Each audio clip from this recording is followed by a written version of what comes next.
नमस्कार, मैं कुमार और आप देख रहे हैं स्टार मिथिला। माननीय सांसद रामप्रीत मंडल जी का बहुत बहुत धन्यवाद। उन्होंने अपने संसदीय क्षेत्र के साथ साथ कोशी और मिथिला का जो क्षेत्र है, इस क्षेत्र की सबसे बड़ी डिमांडिंग मांगों को रेलवे बोर्ड के अध्यक्ष के सामने रख और ये 12 मांग हमें लगता है अगर पूरा हो जाएगा तो अगले आने वाले कुछ वर्षों तक इस रूट पर ट्रेनों की कोई कमी नहीं रहे। यात्री का जो भार है वो सहरसा और दरभंगा पर कम होना शुरू हो जाएगा, क्योंकि इसी क्षेत्र के लोग सहरसा और दरभंगा पर निर्भर हैं, जो हजारों खर्च करके दरभंगा अथवा सहरसा पहुंचते हैं अपनी यात्रा को सुगमता से करने के लिए। नियमित रूप से इस 12 ट्रेन का अगर परिचालन किया जाए, इस 12 मांग को अगर पूरा किया जाए तो किसी भी प्रकार की समस्याएं हमें नहीं लगता इस क्षेत्र में रेल संबंधित रह जाएगी। हम उस 12 मांग को आपको सुनाते हैं। सबसे पहला है लौखा में वॉशिंग पिट का निर्माण। ये सबसे बड़ा मुद्दा है। अगर लौखा में वॉशिंग पिट लाइन का निर्माण कर दिया जाता है तो दरभंगा में जो कुछ ट्रेन है उसका विस्तार लौखा तक हो सकता है, या फिर लौखा से नई ट्रेनों की परिचालन की जा सकती है। इससे दरभंगा में अगर ट्रेनों का विस्तार होता है तो दरभंगा में नई ट्रेन की आगमन हो सकती है, जैसे वंदे भारत, वंदे मेट्रो, जिसका जिक्र माननीय सांसद ने भी किया है, स्लीपर वंदे भारत। इन सब सारी ट्रेनों का परिचालन दरभंगा से शुरू हो सकता है। प्लेटफॉर्म खाली नहीं रहने की समस्या खत्म हो सकती है। दूसरा है जो 5201, 05202 और 05203 और 4 जो लौखा से झंझारपुर के बीच में अभी चल रही है, इसका विस्तार दरभंगा अथवा समस्तीपुर तक करने की ये एक बहुत बड़ा मांग है, क्योंकि समस्तीपुर तक कोई भी ट्रेन नहीं चल रही है। जयनगर की अगर हम बात करें तो जयनगर से समस्तीपुर लगभग सारी ट्रेनें चल रही है, लेकिन लौखा, निर्मली, सरायगढ़, फॉरबिसगंज या सहरसा होकर के झंझारपुर के रास्ते एक भी समस्तीपुर की ट्रेन नहीं है।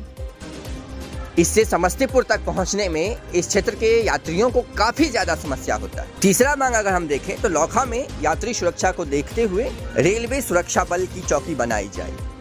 ये एक बहुत बड़ा मुद्दा है, क्योंकि नेपाल बॉर्डर से सटा हुआ है और यात्री जब वहाँ रात में नेपाल के आसपास पहुँचते हैं लाहन जाने के लिए खास करके, तो वो रात में वहाँ ठहरते हैं, चाहे तो आने की वक्त में या फिर जाने के वक्त में। तो यात्री सुविधा से संबंधित है ये, और इसका यहाँ पे निर्माण होना चाहिए और ये रेल विभाग को स्वयं सोचना चाहिए, क्योंकि नेपाल बॉर्डर से वो अंतिम रेलवे स्टेशन होने के कारण सटा हुआ है।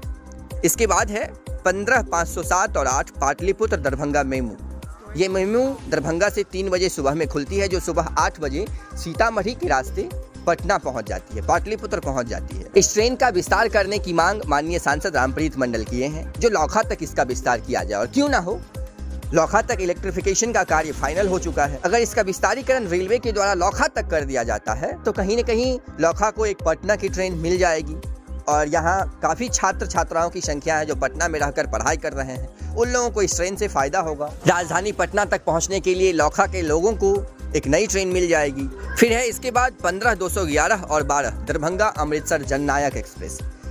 जननायक एक्सप्रेस अमृतसर तक चलती है दरभंगा से, तो इस क्षेत्र से काफ़ी लोग पंजाब अमृतसर रहते हैं, उनके लिए काफ़ी ज़्यादा फायदेमंद साबित होगा ये ट्रेन। इसके विस्तारीकरण की मांग की गई है। और इसके बाद बरहारा हॉल्ट को अपग्रेड करने के लिए एक पत्र लिखा गया है। इससे पूर्व भी कई सारी पत्र लिखी गई है रेल विभाग को, जिसमें बरहारा हॉल्ट को अपग्रेड कर एक स्टेशन का दर्जा देने के लिए कहा गया है, क्योंकि बरहारा हॉल्ट के समीप काफी ज्यादा जमीन है रेलवे का, जो पूर्व में रेलवे के द्वारा यहाँ के ग्रामीणों से लिया गया है, और इसको लेकर के यहाँ पे कई बार प्रोटेस्ट भी हुई है, लेकिन रेलवे इस पे कोई ध्यान नहीं दे रही है। हालांकि माननीय सांसद इस पर लगातार पुरजोर तरीके से अपनी आवाज उठा रहे हैं और अपनी मांगों को रख रहे हैं, जो बरहारा हॉल्ट को अपग्रेड कर एक स्टेशन का दर्जा दिया जाए। एक सबसे बड़ा मांग और माननीय सांसद रखे हैं, जो 7वां पॉइंट है, जयनगर से रक्सौल के बीच में एक फास्ट पैसेंजर आज से 1 साल पूर्व रेलवे बोर्ड के द्वारा स्वीकृति मिली, जब जोगबनी दानापुर एक्सप्रेस का स्वीकृति मिला था, लेकिन आज तक उस ट्रेन का परिचालन शुरू नहीं हुआ, जबकि उस वक्त में स्वीकृत लगभग सभी ट्रेनों की जो है वो परिचालन शुरू कर दी गई है। तो उसका परिचालन अब तक शुरू नहीं हुआ, जिस परिचालन को अविलंब शुरू करने के लिए माननीय सांसद के द्वारा मांग रखा गया है।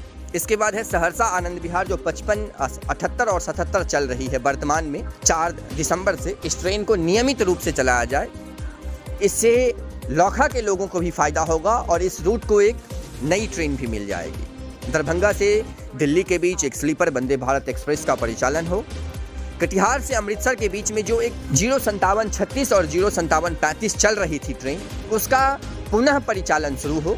ये कटिहार से अमृतसर के बीच चलने वाली स्पेशल ट्रेन थी जो फॉरबिसगंज, राघोपुर, झंझारपुर के बीच चल रही थी और पैसेंजर की तो कोई कमी नहीं थी इसमें, फिर भी रेलवे इसको बंद कर। इससे इस क्षेत्र में काफी यात्रियों के बीच नाराजगी भी है, क्योंकि लेबर जोन के जो मजदूर हैं उनको पंजाब, अमृतसर इस वक्त में जाना होता था। उन लोगों के लिए ये ट्रेन एक वरदान सा था, लेकिन रेलवे इसको बंद कर दी। अब फिर ये कब चलेगी नहीं चलेगी इसका कोई उम्मीद नहीं है, लेकिन इस पर माननीय सांसद ने संज्ञान लिया और इस ट्रेन को पुनः परिचालन करने के लिए या फिर इस रूट पर एक अमृतसर की त्रिसप्ताहिक ट्रेन यानी कि सप्ताह में 3 दिन चलाने का आग्रह किया है। देखते हैं इन सारी मांगों पर कब तक संज्ञान लिया जाता है। इसके बाद 11वां मांग जो माननीय सांसद श्री रामप्रीत मंडल के द्वारा किया गया है वो है 13-123 और 13-124 जो सीतामढ़ी सियालदह एक ट्रेन चलती थी, एक्सप्रेस ट्रेन। इस ट्रेन का परिचालन फिर से शुरू हो और वो भी एक नए रूट से, और वो रूट होगा दरभंगा से झंझारपुर, राघोपुर, फॉरबिसगंज।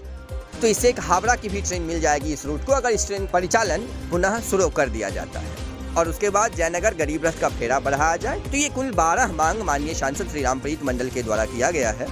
हालांकि इस मांग पर अब तक कोई जवाब नहीं मिला है। तो ये कुल 12 मांग माननीय सांसद के द्वारा किया गया है। देखते हैं अब ये पूरा कब तक होता है। अत्यधिक जानकारी के लिए आप जुड़े हैं स्टार मिथिला से। हम बहुत जल्द ही अगली तस्वीर के साथ हाजिर होंगे जो अपने क्षेत्र मिथिला से होगा। धन्यवाद। आप देख रहे हैं स्टार मिथिला।